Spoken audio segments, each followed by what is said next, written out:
An ancient European capital, the city of temples, museums and chestnuts, where through the centuries unique sites have been preserved. The city on the Dnipro River, the city of Yaroslav the Wise and Mykhailo Bulgakov, where you can delve into the centuries-old history and feel the warm atmosphere and hospitality of the Ukrainian capital. We will visit the legendary city of Kiev this weekend. Of course, it is impossible to see all the interesting historical objects in one day, so we will take you on a short and interesting tour in order to acquaint you with as many historic sites as possible. Hello, my name is Artem Litvinenko. Exactly 15 years ago, I arrived in this city and became acquainted with Kiev. Today, I want to tell you about the interesting historical places of our nation's capital. And of course, I will tell you about the historic facts that are connected with this beautiful city. Right now, we're walking through the Borispolska metro station. The subway system in Kyiv was built in 1960. If you want to move around the city quickly, then I recommend you get on a subway train. It is a quick form of transport and is safe and comfortable. Currently, there are 3 active lines that are operating in the Kyiv metro system, with a total length of almost 70 kilometers, with 52 stations. The Kyiv subway system is very deep. I recommend you visit the Arsenalna metro station, which is the deepest subway station in the world. Of course, it is noisy in the subway, but this is one of the best ways to move around the capital of Ukraine. This is my favorite book, The Master and Margarita, which forced me to review my life.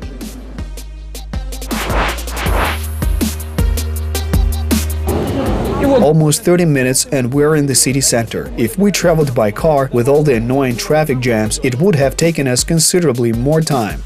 This is the famous Golden Gates, which is the first historic site I saw when I arrived in Kiev in 2004. I was totally convinced that these were truly made of gold. This is the heart of the capital. So let's go take a closer look at this marvel of architecture. Hello, Roman, I'd like to hear your expert opinion about this architectural wonder. We're at the Golden Gates. This is the main entrance to Kiev, one of the historic capitals of the world. According to ancient traditions, as in Rome, Constantinople and Babylon, the main entrance was called the Golden Gates. For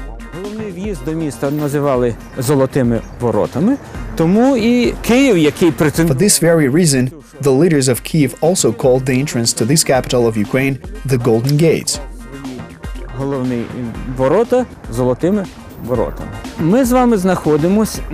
We're in the territory where the city actually ended. So this is where Kyiv was. Yes, Kyiv was here, and behind there was a wild steppe. It was built to protect citizens from attacks of foreign nomads and robbers. These gates were especially built as a stronghold, with high and mighty ramparts. The height of the shaft of this structure was 14 to 16 meters along with wooden fences, which allowed the soldiers to easily move around the perimeter.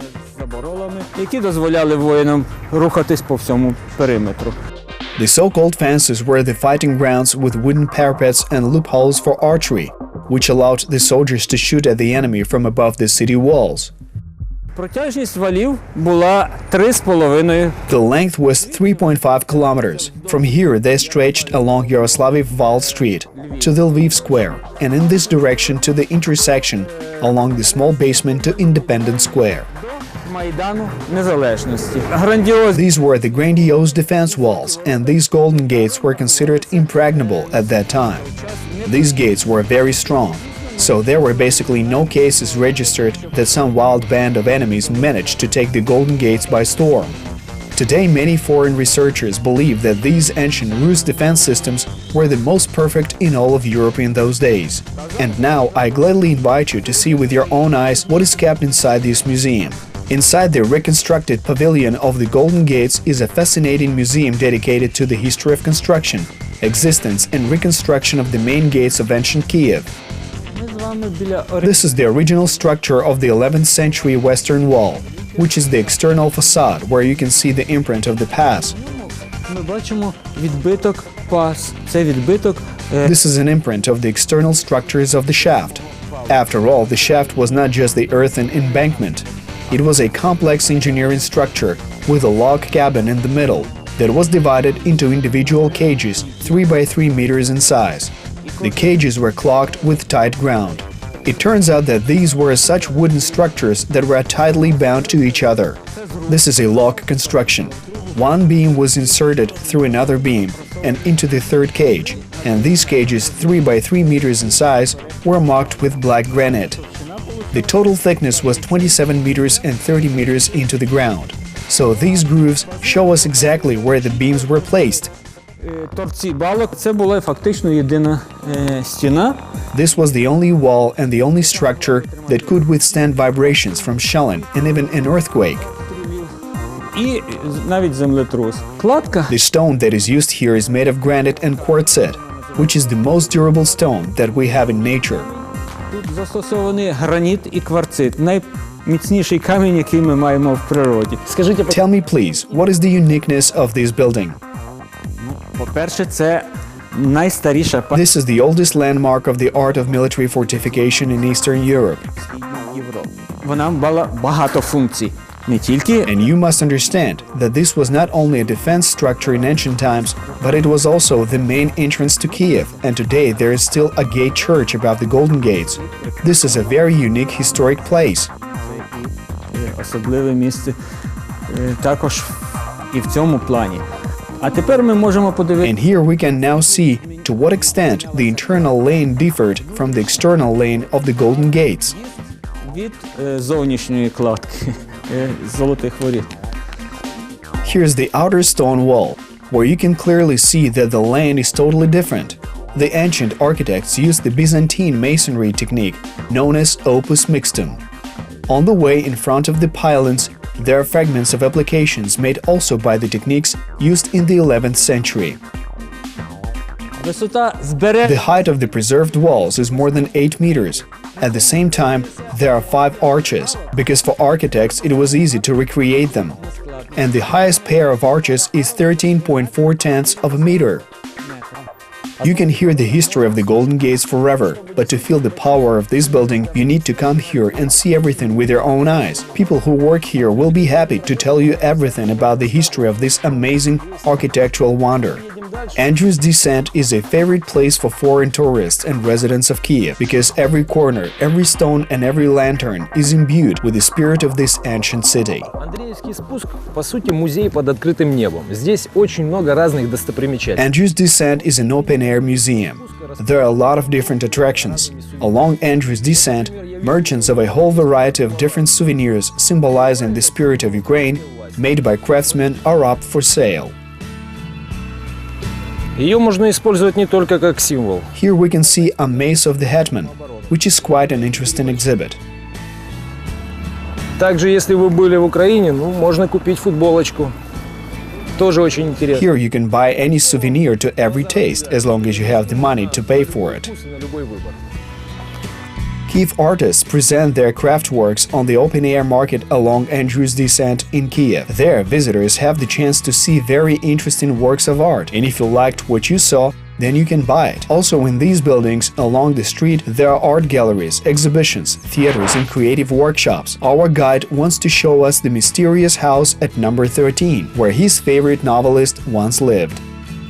And I want to invite you to the Bulgakov Museum.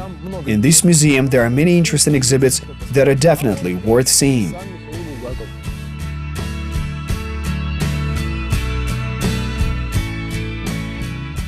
Greetings, my name is Artem. Hi, my name is Olha. I know that the Bulgakov Museum is here.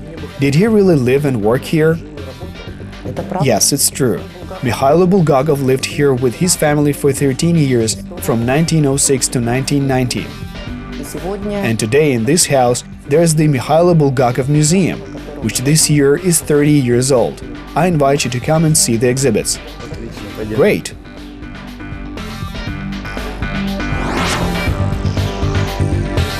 We're on the front pages of the White Guard novel.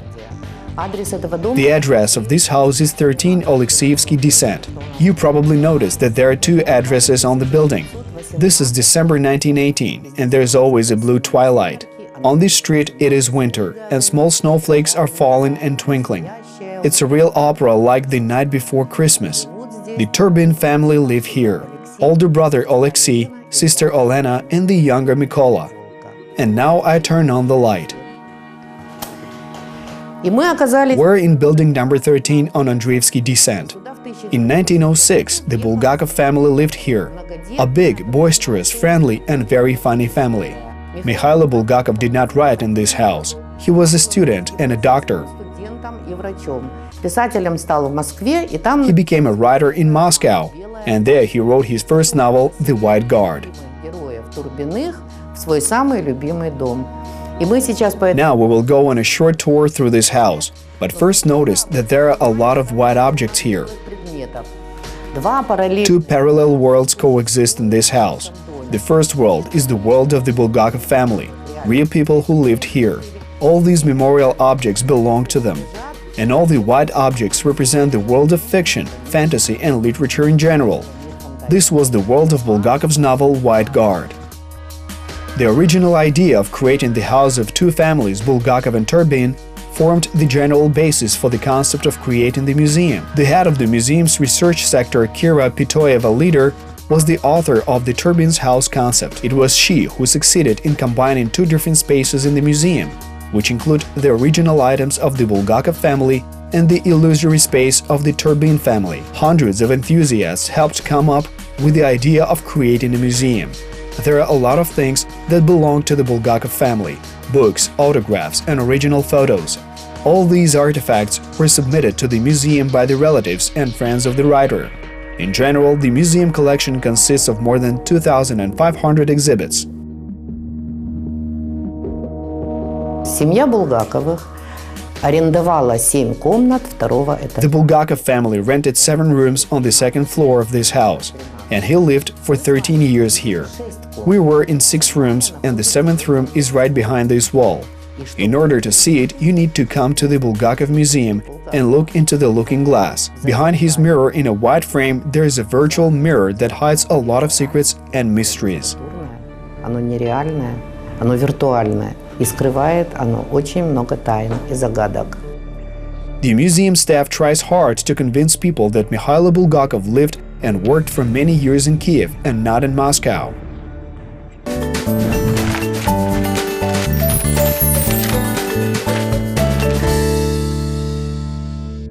I think it's time for us to take a break and have some lunch. You won't go hungry in Kiev. There are a lot of bars, cafes and restaurants that serve tasty meals, but while we are in the capital, we should definitely try Chicken Kyiv. Here's a restaurant. Let's have a snack. Chicken Kyiv was prepared for the first time somewhere in 1947. Already for 10 years, this dish appeared in the menus of all restaurants and cafes. Later, it became the most famous Kiev dish. Доброго дня. Добрий. Будь ласка, котлета. Hi, the dish was cooked according to the traditional recipe, where pheasant meat is used instead of chicken meat, with mashed potatoes and cheese sauce. Please savor the taste. Thank you.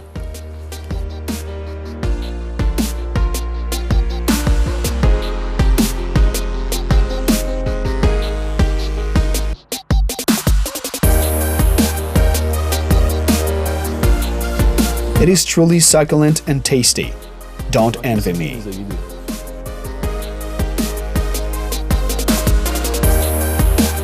Remember the classic Soviet film called Chasing Two Hares? It is an absolute masterpiece of a filmmaker. In 1961, the legendary Golokhvastov walked along these streets and made an offer to his Pronya Prokopievna. They had planned to get married in this church on Andrew's descent in Kiev. St. Andrew's Church is located on the very place where, according to legend, the Apostle Andrew predicted the appearance of a magnificent city. St. Andrew stood on this hill and blessed the earth. At first there was a cross, but the wooden temple was burned. After this, a beautiful stone church was built. This is such a beautiful story. Let's take a closer look of this temple. The concise proportions, the perfection of lines, the amazing harmony of forms, and the surrounding landscape brought this temple world recognition. St. Andrew's Church in Kiev is a landmark of history, architecture and painting of the 18th century of global significance. It was built in 1747 to 1762 in the Baroque style, based on the design of the outstanding architect Bartolomeo Francesco Rastrelli. St. Andrew's Church is one of the top 4 monuments of Ukraine. While in Kiev, I recommend that you not miss the opportunity to see this miracle.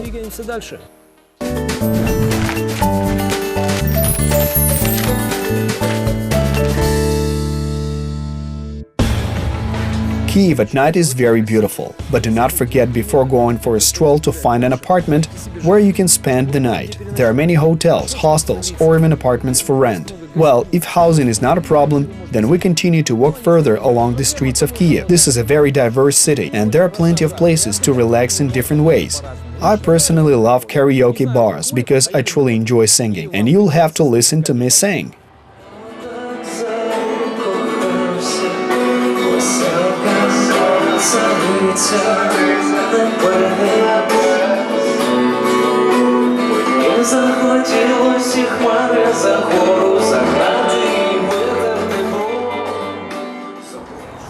Well, do you like Kiev? We managed to see only a part of the ancient city. Kiev is a city of contrast, and you will certainly meet many talented people here. In short, I showed you my Kiev, the city that I love the most. Somebody else will certainly tell about Kiev in a different way. So travel around Ukraine, discover new cities, and tell the whole world about them. Let every one of your trips be bright and unforgettable.